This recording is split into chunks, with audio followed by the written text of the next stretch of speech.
Ron, you see gas prices all over the place. What's the highest price you've seen on your national tour? Well, when campaign? I leave Texas, all of a sudden I'm impressed because I see number 4 frequently. Right. And I've been very impressed by that. But, you know, I guess things don't go straight up or straight down. My guess is that long term, they're going to continue to go up. I remember the 70s so clearly. You know, a barrel of oil was $5, went up as high as 40, you know, over a 10-year period. It went down, back down to 10. Yeah.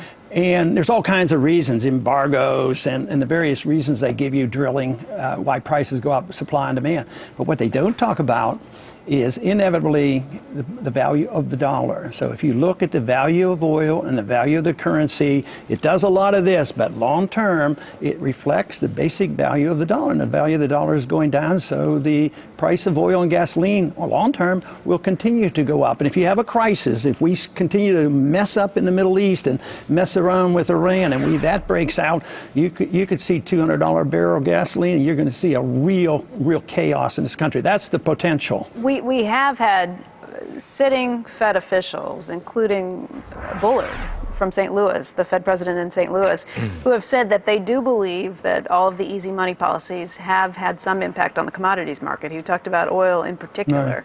Right.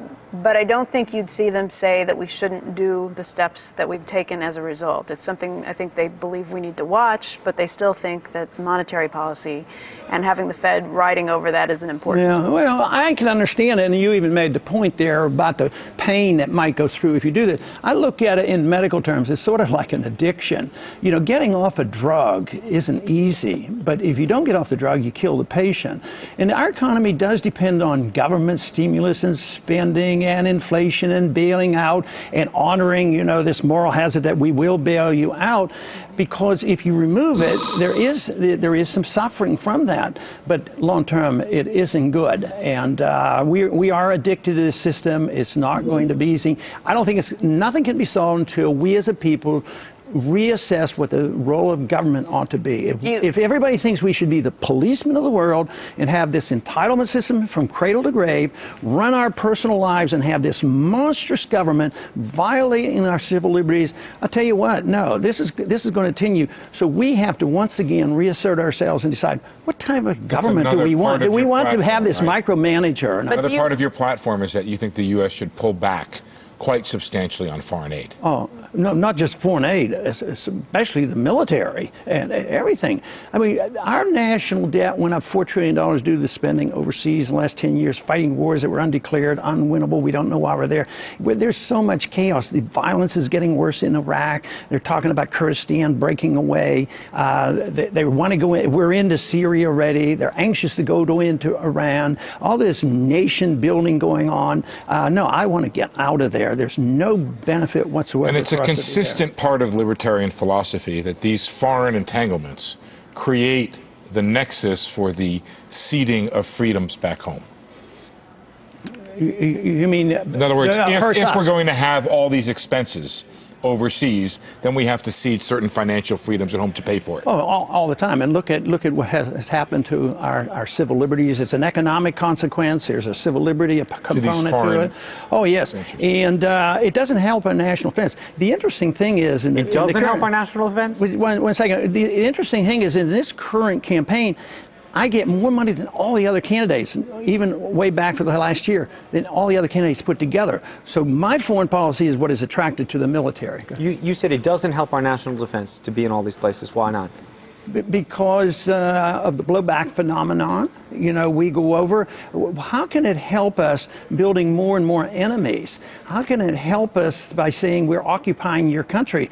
And I like to tell people, look at it this way. What if anybody did to us what we do to other countries? And we march in, we put our troops in, we kill a lot of people. We now have declared war on the world with a global war on terrorism, and every spot on the But Earth that is happened as a vulnerable to result our of drone attacks. But it happened as a result of 2011, that September 11, is 2001. that is an excuse, and it's a misunderstanding. The war in Iraq was planned. The first speech I gave against the war in Iraq was in 1998 because the policy was changed, and I said our policy now is to remove Saddam Hussein. He used to be our friend, but now we're going to get rid of him. No, that was an excuse. Saddam Hussein had nothing to do with 9/11, and Saudi Arabia, which is our best friend, runs the Sharia law, 15 out of the 19.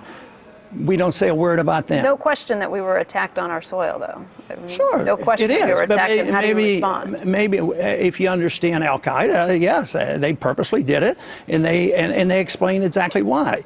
And they said it was because we had troops in Saudi Arabia on their holy land, and we had this embargo and bombing mission for 10 years in Iraq that our people admitted killed 500,000 children. That's what the Muslims know about. So they felt very justified to get our attention. But to say what would you say about what Saddam Hussein did to his own people, for example? Well, what did the Soviets do to their own people, and what did the Chinese do, and what did Pol Pot do? How much did we tolerate there, and how much suffering is going on in Africa? Big jump from that to whether or not that's a reason for a U.S. invasion. No, look, you know where I stand on the larger I have picture. to I'm read the probably tea, closer so to I him, really but can't argue this now. there are issues. I agree. that you could fight back on. So. He sure makes you think, that Congressman.